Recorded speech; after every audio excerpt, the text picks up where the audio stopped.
A oração é um meio de comunicação entre Deus e o homem, para lhes fazer entender que todas as vezes que você vai orando a Deus, você está conversando com Deus.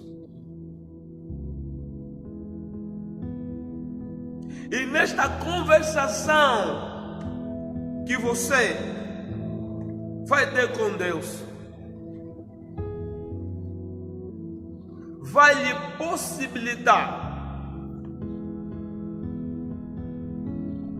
a crescer espiritualmente, afirmar a sua fé na rocha que é Jesus Cristo.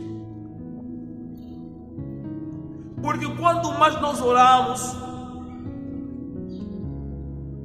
a oração não só funciona como conversação daquilo que você vai falar para Deus, mas também a oração serve na tua vida, para você que ora, para você que vive vida de oração. Serve como proteção, serve como fortalecimento, serve como reavivamento, serve como restauração, transformação. Por isso que a Bíblia fala sobre a transfiguração de Jesus, por causa da oração que ele fez. E quando os discípulos viram esta grande maravilha, eles ficaram com medo, que a roupa de Jesus ficou transfigurada, tão branca, mais branca que a neve, por causa da oração que ele fazia a Deus. Então orar não é só conversar com Deus. Orar é atrair a glória de Deus na sua vida, é atrair a virtude do Espírito Santo em você. Aleluias. Mas o que eu quero falar nessa tarde é sobre a oração que pode muito seus efeitos, do modo que nós lemos na carta de Tiago, capítulo de número 5, versículo de número 16, que está nos dizendo: confessai as vossas culpas uns aos outros e orar uns pelos outros, para que sareis, que a oração feita por um justo pode muito seus efeitos. E eu queria fazer uma pergunta para você que ora, para você que vive uma vida de oração: será que a tua oração está fazendo alguns efeitos? Será que a tua oração está fazendo os seus efeitos? Alguém orando e dizendo que eu não senti a presença de Deus, eu não vi a glória de Deus, parece que Deus não me respondendo. Talvez porque essa oração não está fazendo efeito. Porque toda oração que faz efeito deixa uma resposta na tua vida. Você testifica a presença de Deus, você testifica o mover de Deus na tua alma, no teu espírito. Mas muitos estão vivendo uma vida de oração e estão notando que as suas orações não estão a fazer os seus efeitos. E agora eu gostaria de fazer entender aos irmãos o que acontece quando a nossa oração não está fazendo os seus efeitos. Às vezes o problema não está em você orar. Às vezes o problema não está na tua expressão. Às vezes o problema não está na tua posição. Se você ora de joelho ou você ora em pé, não tem nada a ver com isso. Às vezes o problema está em você não entender à tua disposição diante de Deus.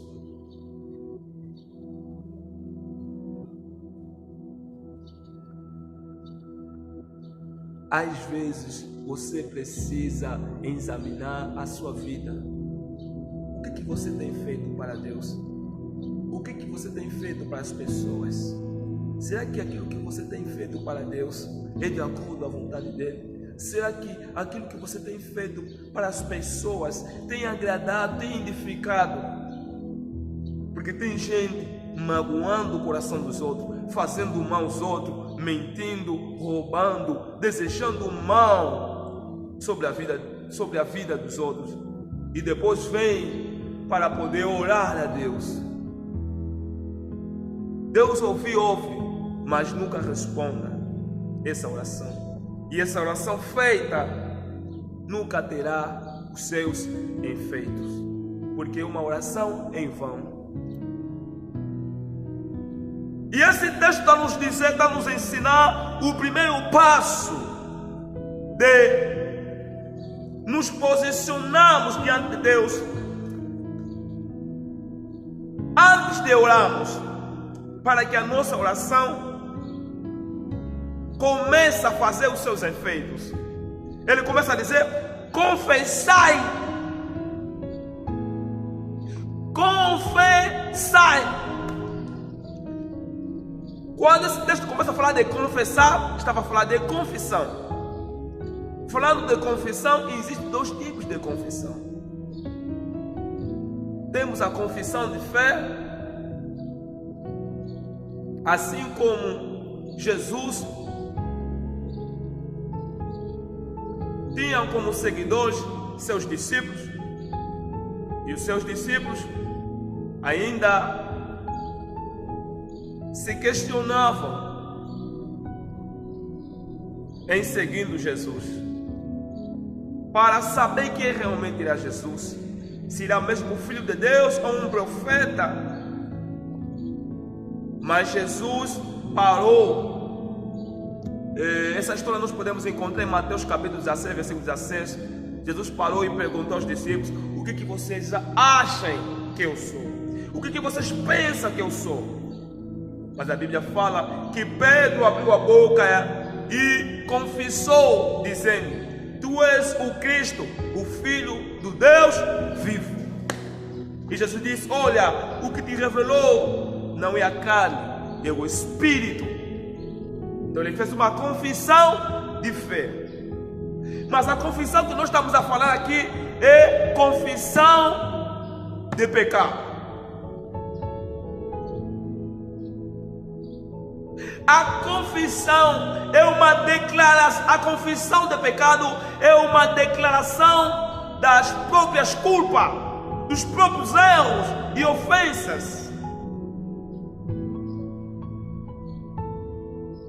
E você não sabe que os nossos erros têm sido uma ofensa diante de Deus.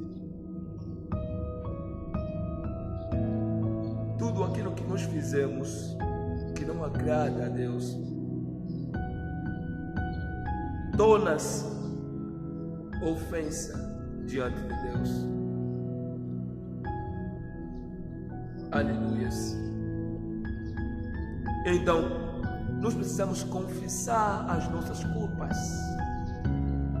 Precisamos confessar os nossos erros.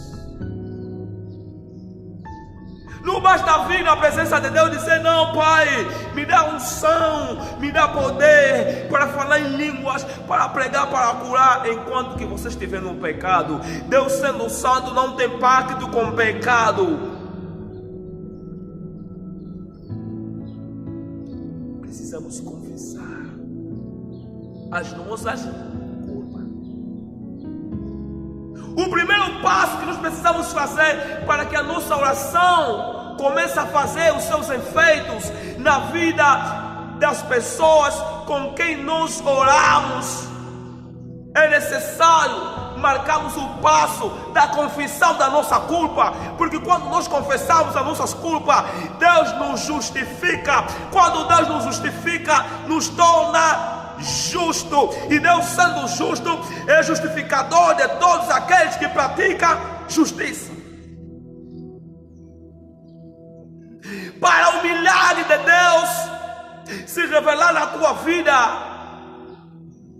para a glória de Deus se revelar na tua vida, ou para que a tua oração comece a fazer os seus efeitos, não é necessário você ser profeta, não é necessário ser evangelista, não é necessário ser pastor, não é necessário ser apóstolo. A Bíblia está dizendo em Marcos capítulo 16, versículo de número 17 e 18, dizendo que os sinais seguirão todos aqueles que creem no meu nome.